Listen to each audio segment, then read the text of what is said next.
Buongiorno everyone, welcome back to the Magpie Channel TV, welcome back to Toon Therapy, myself and Big Oaks, Thursday night. You know what time it is, people. What you saying, Oaks? You good? I'm good, man. I'm good. It's been a boring week with no football. Obviously, us two went England game and stuff. Yeah. So that helped a little bit. But yeah, I'm just excited for this weekend. The main stuff is back this weekend. The Premier League is back this weekend. This Sunday, Spurs away, 4:30. Can't wait to get some Premier League football back there because like you said, we were at Wembley, but it was still a vibe, still good, but it's just not the same, is it? It's not the same, especially when it was just a friendly, you know. No, it definitely wasn't the same because it's different, going to watch England and it being a friendly as well, and there being no Newcastle players. So, yeah, I support England because obviously the players and stuff they play in this league, innit? So I'm more so supporting the Premier League and Jude as well, who's in Dortmund, but I don't have the energy to give to any other club or team but Newcastle. So that's why all of my energy is with Newcastle. You know, I don't have the strength to give even 1% to England because it's not easy being us, to be honest with you. So yeah. Nah, there's enough stress as it is with Newcastle, isn't there? But 100%. hopefully that changes. Good evening, everyone in the chat.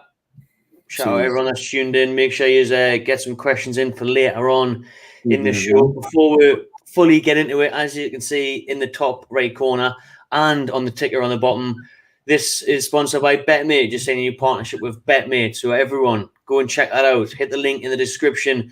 Once this video is finished, download the app. And there's a free game you can play this weekend. BetMate take a 7-a-side fantasy game. Pick your team, Newcastle versus Spurs. Enter for free. £100 prize. Nothing to lose. Nothing to lose. So what me and Nugs are going to do is we're going to go up against each other every week. And then whoever loses in the end, mate, there'll be a little forfeit. So people in the chat can decide what the forfeit should be come the end of the season. Whoever's lower in the leaderboard. Wait, what's this? We didn't agree to this. What is it? I'm going to check on Tuesday, mate. Just must be picked. I definitely give the disclaimer. It's in there somewhere. No, I didn't really, but it's just a fun idea. Knock it out there. Play against us. You can play against us. Geordie, Rick, Keg. Everyone's in there. Obviously, by the time it gets around, there'll be hundreds of people in these groups every week.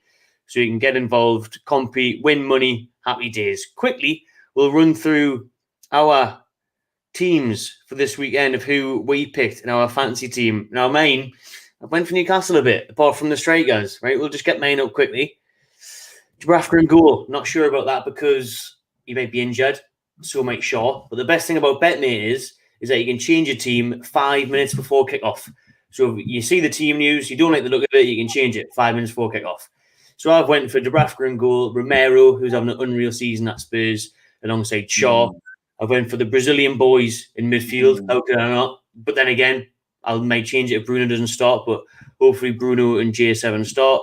And then I've had to go Kane and Son up top. I had to give the captain's armband to Kane as well. And if I just take the ticker off for a second, you'll see the bench: Lloris, Reguilon, Willock, and Saint Maximin.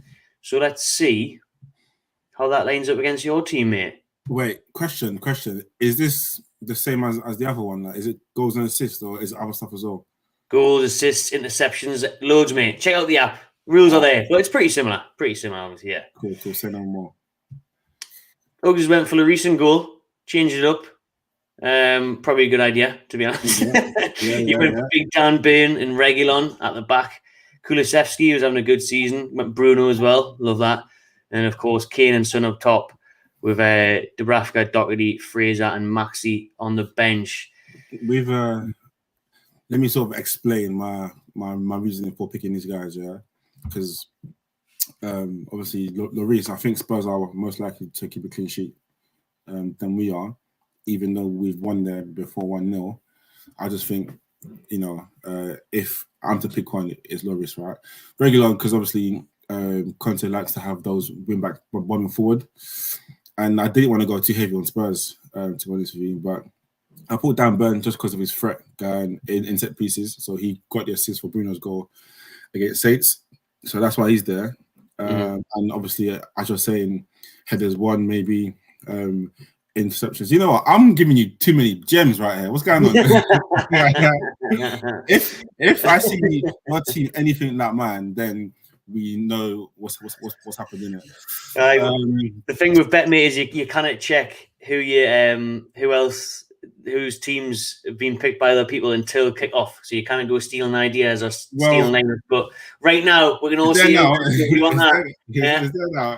But make it your own and get to finish it with them. Show them how it's done. Show them how it's done. But Kulusevski, because he's coming and he's just been on top form.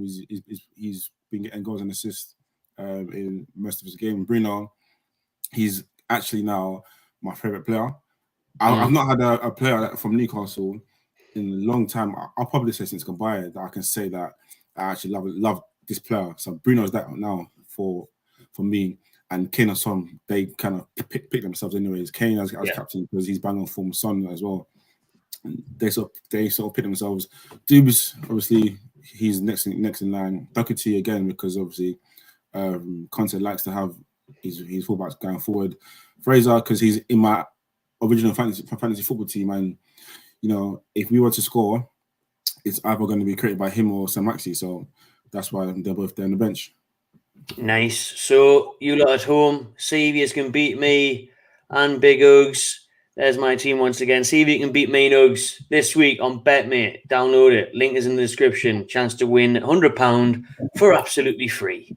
Make sure you type in code Magpie1, but the link in the description should take you there anyways. Right then, mate. Let's get into the real football, which is back, which is Spurs. Sunday. Can Newcastle go there and carry on an unbeaten record at Tottenham's new ground? Won 1-0 a couple of years ago, drew 1-1 during COVID times. How do you think this one goes? This is like Chelsea in a way.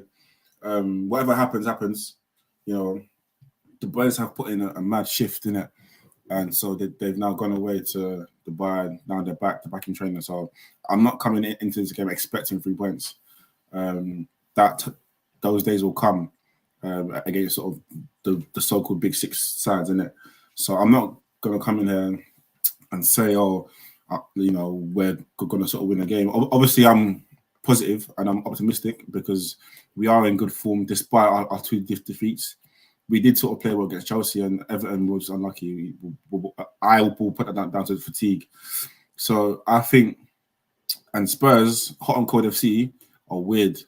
They are so weird. And I checked. This is probably the first time in a long time where they've won 2 in a row. Usually they'll win, they'll lose, they'll win, they'll lose. So hopefully the fact that they won their last game, that might help us because, you know, 1 week they beat Man City, then during the week they lose to Burnley. So, you know, they are a weird side. So I don't really expect much from the game. I think it's just 2 teams who probably are still trying to find their identity. And why I say that is because we've both sort of taken on new managers during the season. But obviously me being positive, I obviously want us to win. But I want to go safe and say, obviously, that it's going to be sort of a game where it's more jabs and less killer blows. We need to keep Son and Kane quiet, 100%. I hope Eddie Howe does a job with the defenders because of obviously how Kane sort of sits or drops in, that leaves the space for Son to run into. And that is Spurs, really and truly. If we keep them both quiet, which is a task in itself, if we keep them both quiet, then we have a chance. We do have a chance. I mean, nobody expected we to do it under Bruce, did they? A couple of years ago, I remember out being there and expecting absolutely nothing, and then the goal was just out of nowhere. A few passes around the back. Atsu puts it over.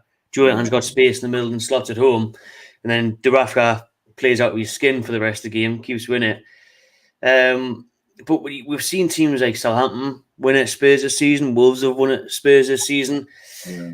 And like you said, they're just so inconsistent, aren't they? It all depends on what Spurs turns up, because we've seen Spurs turn up this season and put 4 or 5 past teams. And then we've seen them turn up and get beat 2-1, 3-1, 3-2. So it's going to need a big performance, but taking away the Everton result, which obviously was a while ago now, after the international break. Yeah. Looking at Chelsea when we were both there, if we play like we do against Chelsea, 100%. I'll be confident we can get something like. And also against Chelsea, we rested a few guys as well. So now, and obviously Bruno's had a great break. He's been with Brazil, got a few assists, got a goal, his first goal. So his tail's up, and the boys are rested. So it's a game that can go either way. And us as well. Like I think now we're at a point where we're playing with no fear, and we have to take that into the game. And you know, Spurs are there for the taking. But I think just from my mental point of view, I'm not gonna go in there and expect us to sort of grab the 3 points. I just want us, like I say all the time, as long as we're competing.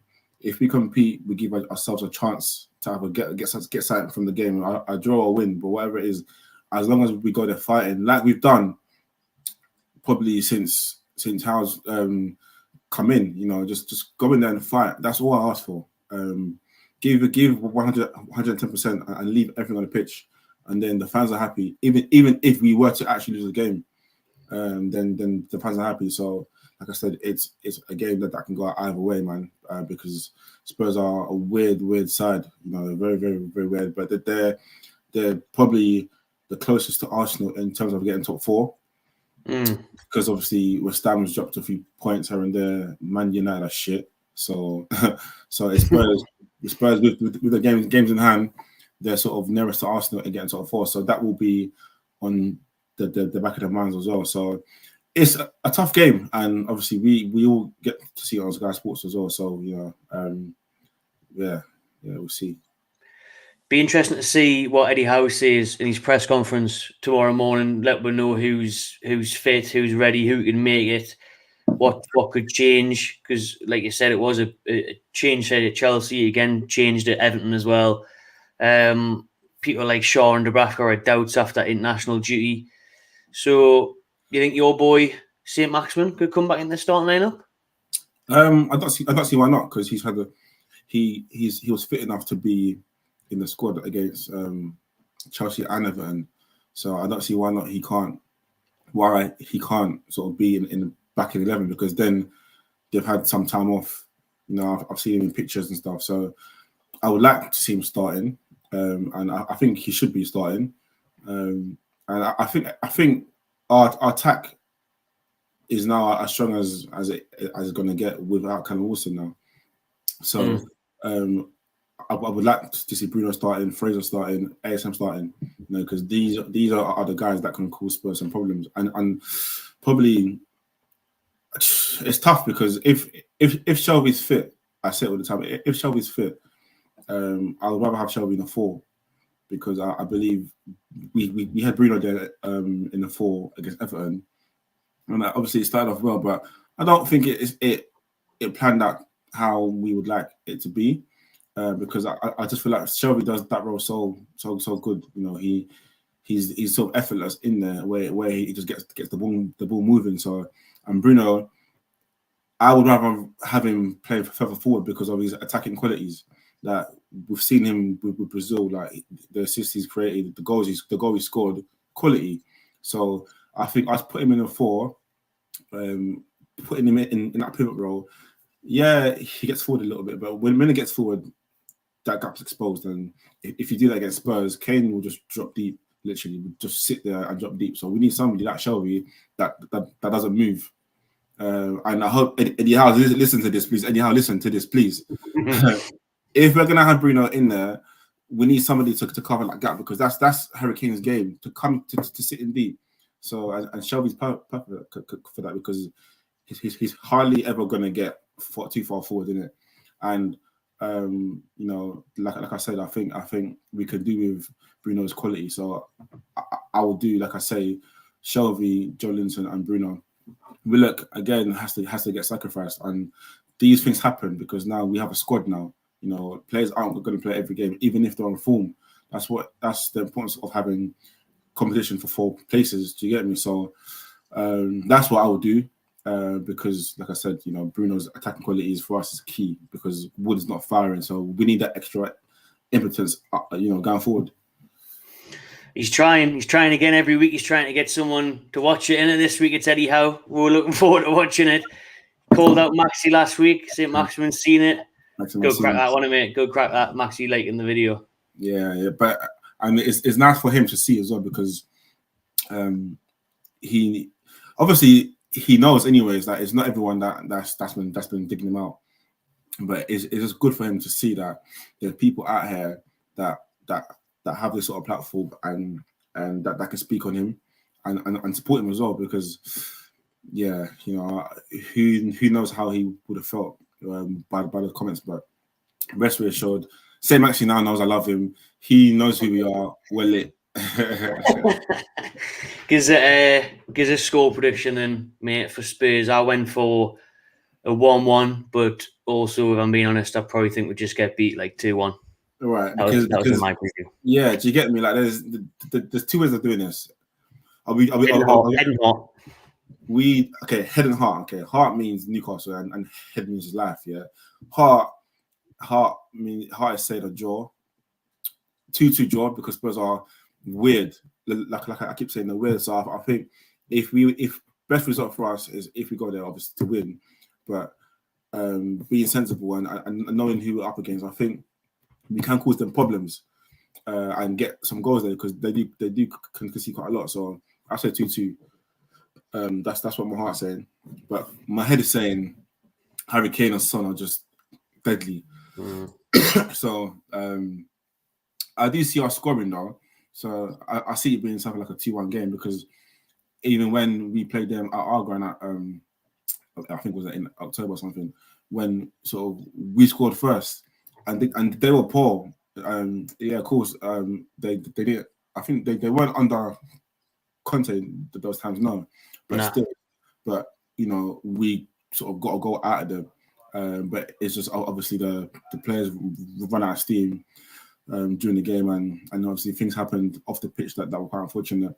And Spurs did take the win, but I think we know how to play against Spurs. We just have to go there and compete. So I'd say if with my head, 2-1 Spurs. Yeah. Oh well, that's what we've both said. Let's hope that's not the case. But like you said, if we go there, give a good account of ourselves, put on a performance for the travelling fans. I'll take that. I'll and move on to the bigger games next week and the big games next few weeks at home. There was a big game during the week as well. Don't know if you've seen it. The under-23s when they played at St James's end up winning 4-3. Santiago Munez on the score sheet. Yeah. There's been a lot of talk about him this week. Why is that though? Because why was his name the one that sort of caught the headlines? That's what I didn't really understand. Because you're not seeing goal. Goal the movie. I know that, man, but come on, I mean, is it just for that reason? Just because it was his first goal for Newcastle. That's all it was. Fair play. I mean, saw the highlights and stuff. I mean, these young boys and what? So these are what under 23s, right? Aye. Yeah. So do I see them getting into the squads? I'm not particularly sure because they're sort of unlucky because they're sort of the bunch that won't really get in the squad, and because there's an age group that's coming up, probably the 12s or the 13s, the 14s that are coming up in the next 4 or 5 years that they would have experienced the change, the shift in the club, and they will be the ones that will benefit. I think for the guys now, it's just about giving them the public eye as much as possible, to be honest, because we know that I don't believe that our academy has been good enough for a while now, and they are at the back end of that. But it's good that obviously that they are getting sort of the recognition online or on Instagram and Twitter, etc. But yeah, I mean, it was a good result. They showed some character to come back from losing position and get the win, I guess. I think one of the only ones that could break through really is that Lucas De Boer, who's been on the bench a couple of times in the last few games. He was on the bench against Southampton, he was on the bench against Villa. Yeah. 18-year-old midfielder, bit of a Shelby type player, stringing balls around, dictating play. But you're right. I mean, what's been good this week, though, is that Newcastle United Foundation's opened, the new £8 million building. Shola Amiobi unveiled that the other day, and the facilities are meant to be unreal. So that's a good start in it to the new revolution. That's something that the new owners will definitely be wanting to improve the academy, and obviously they're already trying to improve the women's game and stuff as well. So good to see. Yeah, the change is happening. Change around the club. It's not only the first team that change needs to happen. It's everything. It's even bloody the ground, and just things need to happen. Change is happening. So it's happening, but it's going to take some time. It's going to be a process. It's not going to be overnight. Shearer's Bar, for example, these are the examples of things that are happening before our eyes that we wanted when that old fool was in charge. So it's good to see, but obviously it's a process. Like things take, things do have its time to take. So like I said, with the youth setup, it's the younger ones who probably might benefit more from this change because they are going to grow into it as opposed to the ones who are already in it right now. Aaron there saying next season, Elliot Anderson, hope he breaks through. Obviously, he's really impressing at the minute on loan, isn't he? He's having a really good spell on loan, scoring goals, getting man of the matches. Yeah. If he did well in pre-season, he caught the eye, he might be able to stay, but as he finishes the sentence there, it's probably likely that he gets loaned out. All depends on our transfer business as well, doesn't it? But, I mean, him being loaned out to a champ club is not a bad thing because how often do we ever hear our younger guys going out to team in championship? It's always our League 1 or League 2. Yeah, Matty Longstaff at Mansfield, didn't he? League 2 at the minute. Do you get me? So I think him if he were to go to a champ team, then good on him because that will show us that he's getting there. He's sort of mastered the lower leagues of English football. So the next level is champ. So if he does well there, then we know that he is actually good enough to be somewhere or some part of the squad. So I think that might be good for him, or he might be better than what we know of him. And as you're saying, come in pre-season, have a good one, and could be part of the plans. So, but he's somebody that us fans have our hopes on for him being that next sort of young star to come through. But I'm in no rush to rush him into the side because at the end of the day, it's kind of sad to say, but we have the money in it.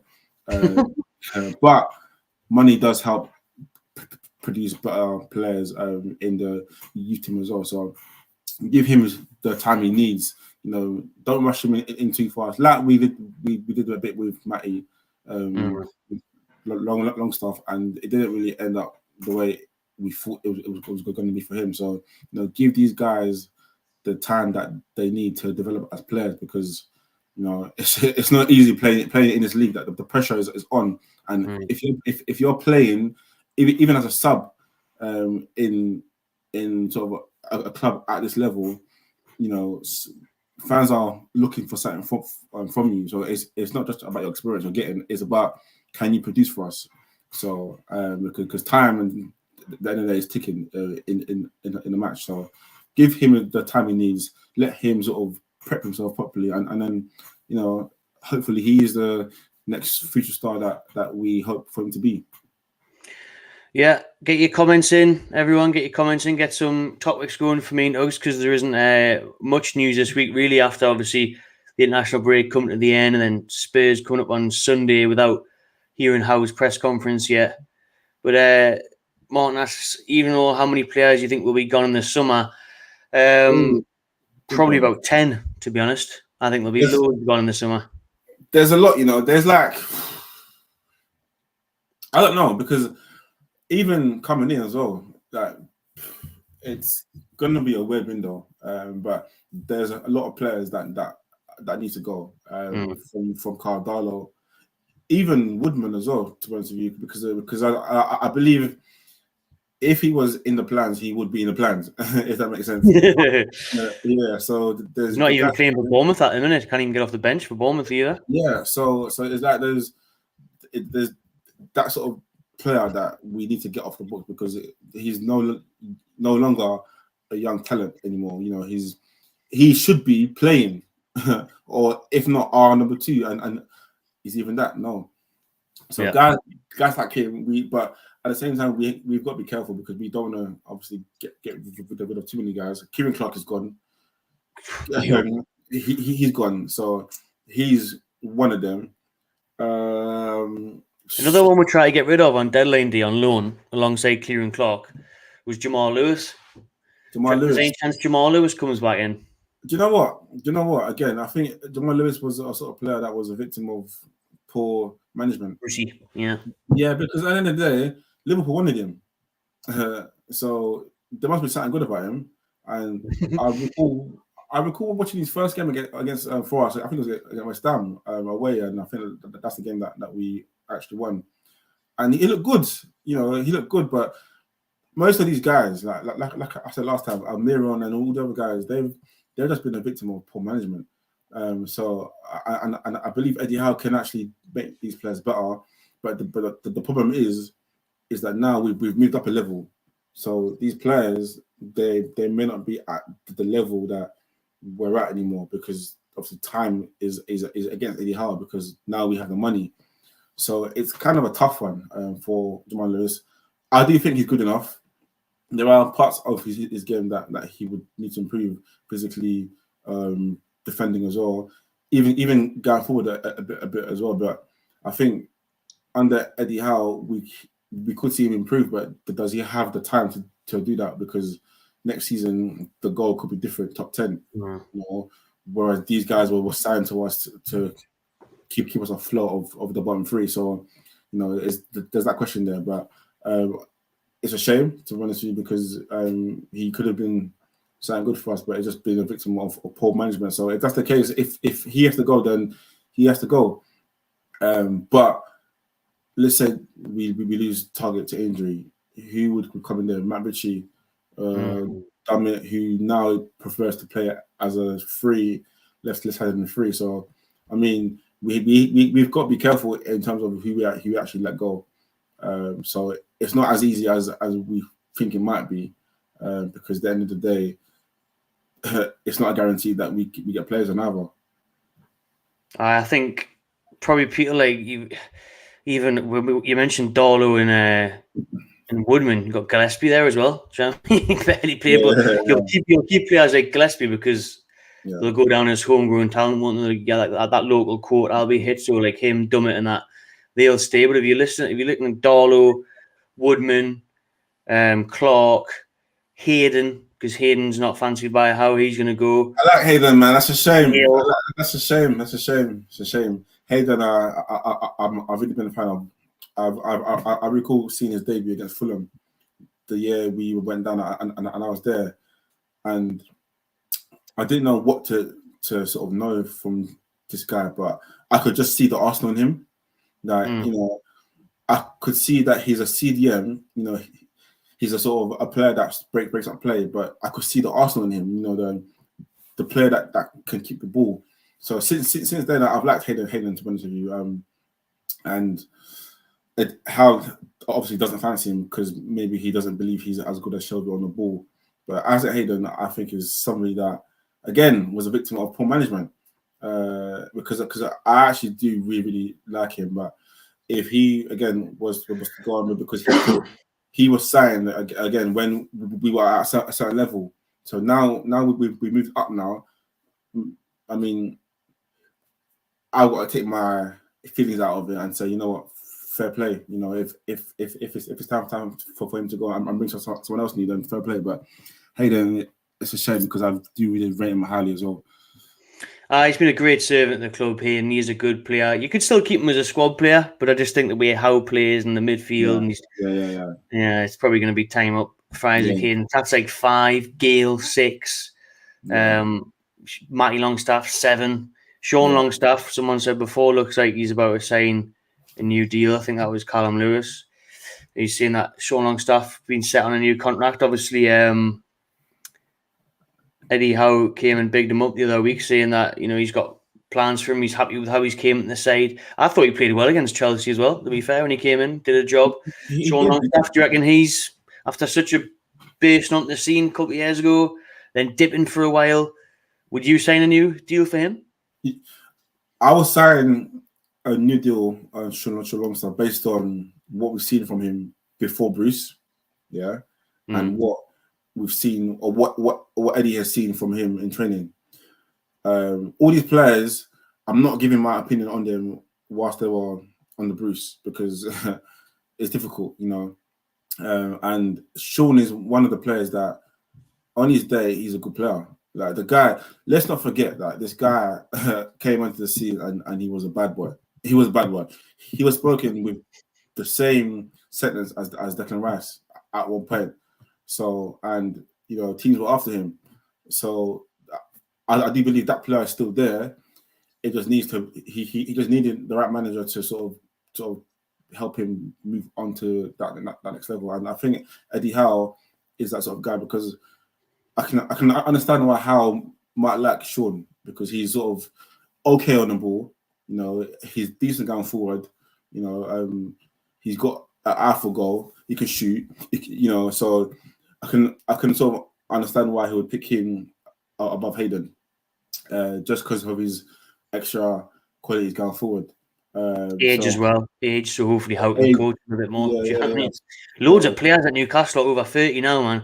Like all our strikers are over 30, and that's counting Gale, Wood, and Wilson. You know what I mean? There's going to be a lot out and a lot in. And the striker is apparently the main target this summer. But one guy that I'll get rid of, because I ain't seen him at all this season, is Federico Fernandez. Yeah, him too. He's a bit of a fan favorite now, didn't he? But it's I think he's also running the race as well. But a striker. Do you know what? I would actually want Sheik. He's one of the three. Yeah. According to this article in the Athletic, most of the money is going to go on a striker. That'll be the biggest signing. And they've got Darwin Núñez, Patrick Schick, and Dominic Calvert-Lewin as the top three targets.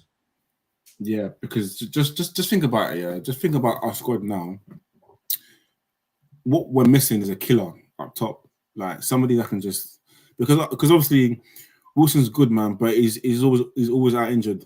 Get rid of Almiron, Murphy, Gill, Clark. Yeah, spot on, literally. But not Wood, I love how he's chucked Wood in already. No. This guy is savage. Not Wood though, but what was I saying before? Yeah, like what we need is a killer up top, because we have the players behind to sort of create stuff as well. But imagine if we had a striker that was scoring at least 15 league goals a season. Scary. Even for just those numbers, because then that moves us up from probably 15th, 14th to 11th, 12th, 10th. Yeah, that just the area alone. So I think if they were to sort of break the bank, it would be on a striker, man, to be honest. It's going to have to be, because that'll be the game changer. I think our defence will be all right. We'll get a keeper in, maybe like Kepa or Dean Henderson even on loan, someone like that. And then he can really put a good 50, 60 million on a striker. Like a serious striker who, if fit, will score 15, 20 goals a season, will push you, like you said, from being mid-table to comfortably 10th, 8th, cups push, like game changer. We get a Schick, a Calvert-Lewin, a Núñez, Isaac was mentioned there before. Yeah. It still is mental, really, when you think about it. Like someone said, the lists that have been linked with us, considering the shape we've seen over the years. Might even see, like they've said there, Moussa Diaby, or go back in for Ekitike, a young striker to build up. I like the sound of Anthony from Ajax, but these guys, Anthony, Núñez, and sort of these other guys, they're gonna have interest from other clubs, man. Champions League clubs, isn't it? Yeah, because Anthony is already playing in Champions League. Yeah, so it's, I don't know, it's sort of difficult to get these guys. Whereas Schick, you're not hearing the top clubs coming for him, you know. But Nunes, guys are after him, like the big clubs, they're after him. So, that's why I'm saying Schick is sort of for us. It's more honest because one, he's got the eye for goal. The guy can score goals, as we saw in the Euros, and as we're seeing this year. His record is crazy this year, you know. So that's who I believe for us is realistic for us, and maybe also like another sort of winger, just to give some competition to Fraser or ASM, you know, just to push them further. Do you think that could be Jesse Lingard after the deadline day drop, or him being free now? He's going to have a lot of offers, isn't he? He's got big wages. Do you know what? No, no, that ship has sailed, I think, man. Yeah, he's a good player. Yeah. We've seen what he can do at West Ham, but him being 29 and 30 next season, I don't know. Like he still has some youth in him, which I understand, but I think, man, that there's players out there that I'd rather have than Lingard, to be honest with you, because just to have something fresh, you know, and also Lingard's going to have mad offers elsewhere anyways. Plus, because he's going to come on a free, the wages also will be crazy. So, and that's added on for you. So, in a nutshell, do I want Lingard? The answer is probably going to be no, to be honest with you. But if we were to have him, I wouldn't be mad, but he wouldn't be, you know, someone that I'd say go and get. We'll jump into this before we jump onto that one, actually. Marcus Rashford? Of course. Listen, I'm in some group chat, yeah, with some guys. Shout out Daryl, shout out Pete, Fumbi, the guys, yeah. And I asked the question, would you guys take anybody from Man United? And they said no. I said, what?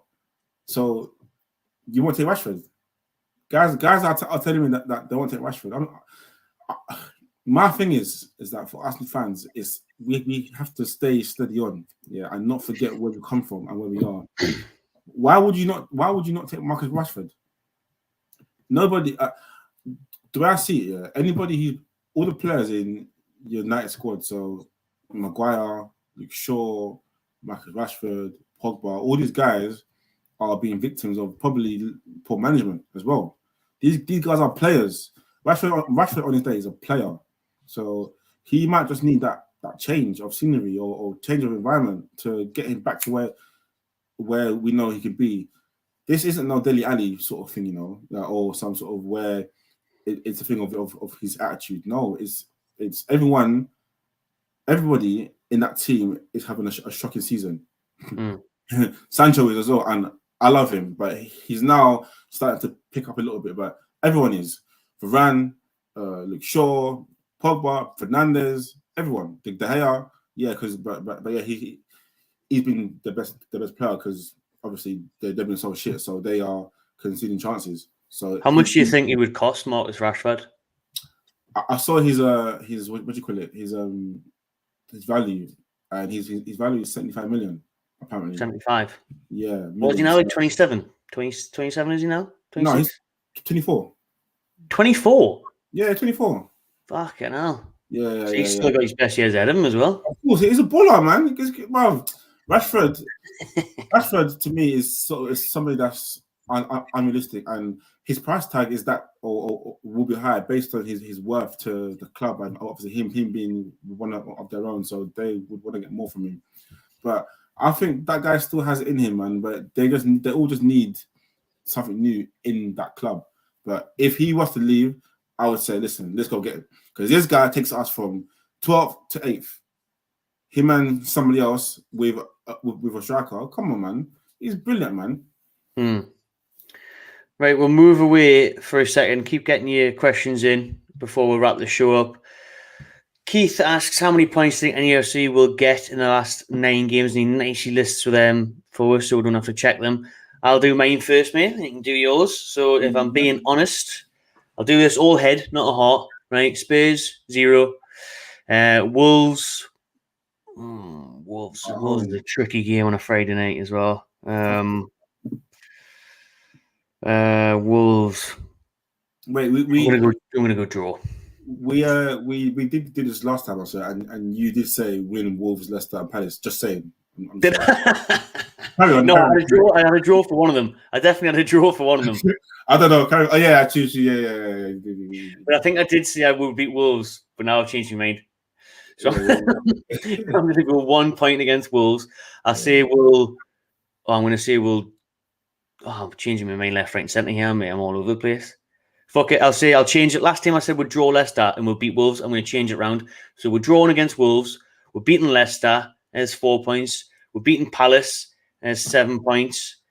We're beating Norwich. There's 10 points. And then we're losing against Liverpool, losing against Man City, losing against Arsenal, and we will draw against Burnley. So there's, what it was, about 11 points, was it? Yeah, 11 points. If I'm honest, yeah, Newcastle's Eddie Howe, yeah? Okay, so Eddie Howe's Newcastle. Think of this Newcastle, not the old Newcastle, okay? Do you know what? I'm going to say draw against Spurs now. I've now changed. Yeah. So draw against Spurs, I think a draw against Wolves, a defeat to Leicester. Ooh, Brandon. Yeah. Brandon come to town, taking 3 points. So a draw against Spurs, draw to Wolves, defeat Leicester, probably beat Palace because they would have their eyes on the FA Cup if it's the same period, because Norwich away is April 23rd. So Palace will still have the cup in their mind. So beat Palace. So what's that? 3. That's 5 points. Beat Norwich. That's 8 points. I think 8 points. Yeah. Lose to Liverpool. Lose to City. Probably get something at Arsenal. Yeah. Get something against Arsenal. Because I don't know. Because that could be a top 4 decider, that couldn't it? The second last game of the season. Yeah, but now the boys are playing without fear, and I know I said lose to Leicester because I don't know. You know, they're the sort of team that always come to our ground and get something against us. But Arsenal, they did too, man. But I just feel like if we play against them, you know, without fear and make it a physical, nasty game, I don't think they'll handle us personally. So probably get something against Arsenal. I'm not sure. Draw. Okay, a draw against Arsenal. 9 points. And then beat Burnley because we always have a strong last game of the season. So beat Burnley. So what's that?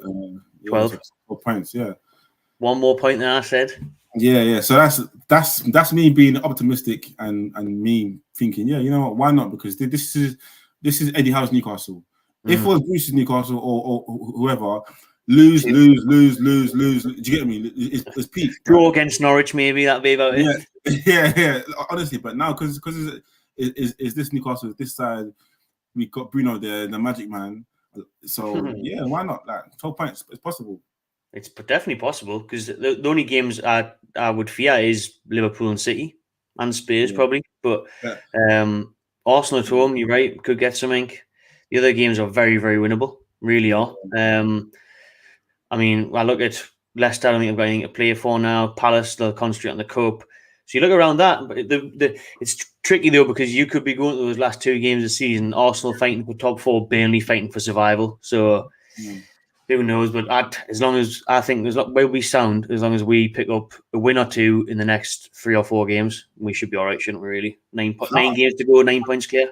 How many wins do you think we could? Because now what? We're on 34 points or 31, I think, isn't it? Yeah. Okay. Cool. 31 points. Or how many points do you think does it? I think. Just double check how many we've got here.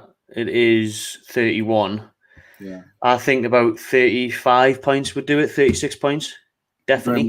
Bear man, Watford are on 22. 22, aye. So, but I just think it's mad because I've seen it happen before. I've seen teams. Sunderland did it loads. Remember when Sunderland won like 7 of the last 9 games? Even Newcastle will just went on a 9-game unbeaten run. No one's seen that coming. Do you know what I mean? It's true still, but I don't think so though. Now, based on the season so far, I can't see either of those bottom 3 teams getting more than 32, 33 points, probably 34 max. I think for us, basically, one win does it. I think a win 34 puts us on 34 points, and that does it first, because, like we said before, if for Watford to get to 34 points, what's that? They did 12 points. That's what, 4 wins or something. That's 2 less than they have all season. So we are saying for them to get 4 wins in 9 games. Yeah, like that's why last time on here I said to you, like, let's not be harsh on the boys, because they've done a good job, man. You know, like, yeah, we lost Everton, but bruv, look at where we are. It's mental. Look at where we are. Like, look at us. Like, we're above Brentford, who are flying. Like, we are just 2 points behind Brighton, who are flying. Like, we're just a win behind Palace, who are flying. Everyone's giving up praise for Patrick Vieira. We are only a win behind them. Do you know what I mean? Yeah, obviously they've gotten in the semi-finals of the FA Cup as well, but you know, in Southampton, before we went to Southampton, everyone was saying, "Oh, you know, what a job Hasenhüttl's doing and everything." So, and we beat them. So it's like, and like I said before, like, we had 10 points in January, 10. So now this is madness as well. You know, if you look at this, Leicester are in 10th, but imagine if we beat Wolves and we beat Leicester, we would go above them if they didn't win their next game. Yeah. So that's what I'm saying to you. Like, I think a win for us does it, because if we're in trouble, then so are Brighton, and then so are Palace, and these teams aren't being, you know, said about it. So I don't think, you know, like, we need many more points to be safe. I believe, like, listen, the boys have put in a massive shift, man, over this last probably 2-3 months. This year is mad, because nobody saw it coming. You didn't, I didn't. So now we're here, man. It's calm. Like, the pressure's off them now, and when the pressure's off, that's when players play with a bit more confidence and flair, and, you know, they try things that they wouldn't have done if the pressure was on, because of fear. You know, fear is a block. Like, fear is a mental block. You know, fear, when you're doing things in fear in life, you know, it stops you from being creative. You know, you're being safe all the time because you don't want to do something wrong. But sometimes being safe isn't enough. You know, and to win in this league, you can't always be safe. You have to think out the box, do something different that can create the hole through the gap, or create that pass, you know, for someone to get in. So now that fear has been taken away, and now we're playing with some struggle, and with our chest high. Listen, it's done. It's done. One win does it for us. The best things in life are on the other side of fear. Trust me, mate. Toon Therapy, there you go. There you go. There's the Toon Therapy quote this week. Ian's asking about safe standing. It's all right. I mean, it's I was in it at Chelsea. I don't know if you had it in the upper section, but in the lower section, I just a ball, innit? It was nice.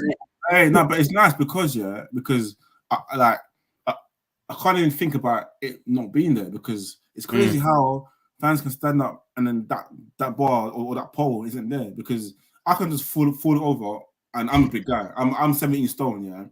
I can fall over on somebody just by accident, and then the whole sort of stand goes going over. So it's like that pole being there was that sort of security to sort of also hold on to and sort of shout further on, but at the same time it's there to sort of give you some kind of. So I liked it still. It was nice.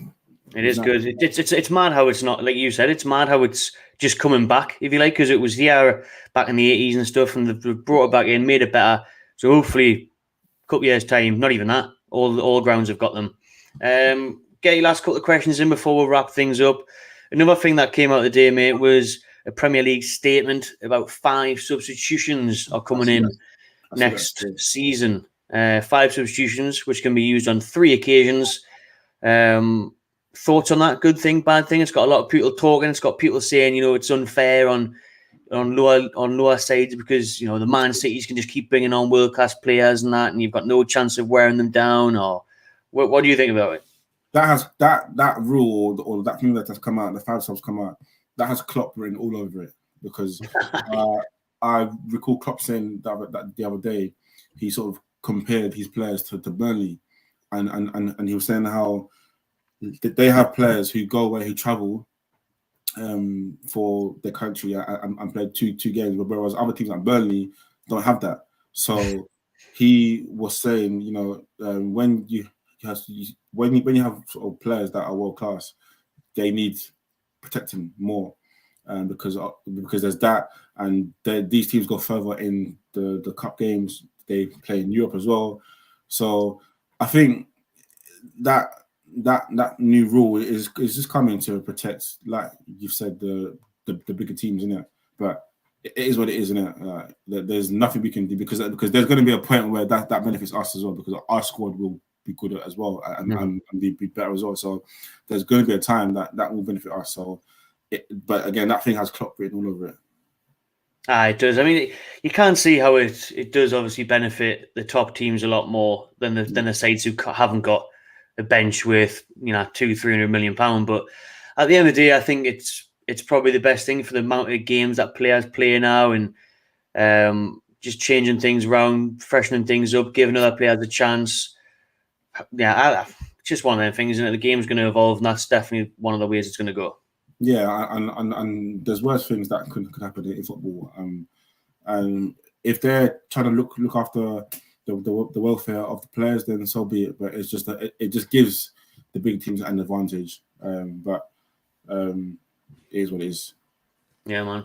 That'll do then for this week's Toon Therapy. Shout out everyone that has, unless there's anything else you want to talk about, mate. Was there any other topics? No, actually, if anybody has any Spurs tickets for me, let me know. Because shit, I still not bag one. No. Oh, mate, aye. Anyone get any Spurs tickets? Drop us a DM so we can link up on Sunday again. Let me know. But again, I'm happy to not go to it anyways, because I've been to quite a few. But Spurs is a game that is a place that I ain't been before. It's probably the only stadium not only stadium, but there's a few, but that one's probably the one that I want to go to. So if you got any tickets, shout me. If not, then we're good. I'll watch it on TV like the rest of us, to be honest, boys and girls. So it's been a pleasure. Yeah, man, and like hopefully you can try and get a ticket anyway. So keep an eye on them spare pages and that, mate, on Twitter and Facebook and that, and see if we can link up. But if not, you have got the benefit of being able to watch it from home and watch for a win, according to you. Watch for get a win. It is. Yeah, facts, man. Love it. Lovely stuff. Right. Shout out everyone for tuning in. Make sure you keep an eye on the Magpie channel over the next few days. Kay will be here tomorrow for his lineup prediction. I'll be back on Sunday with a match day build-up video. I'll be back throughout the day on Sunday, vlog, match reaction, all of that from the Spurs Stadium. I've thankfully got a ticket, and hopefully Oaks can join us. But if not, we may get a little reaction from him sent over as well if we're lucky. Yeah. Make sure you smash that like button, subscribe, download BetMate, see if you can beat me in Nugs of fantasy football, and we'll see you next week.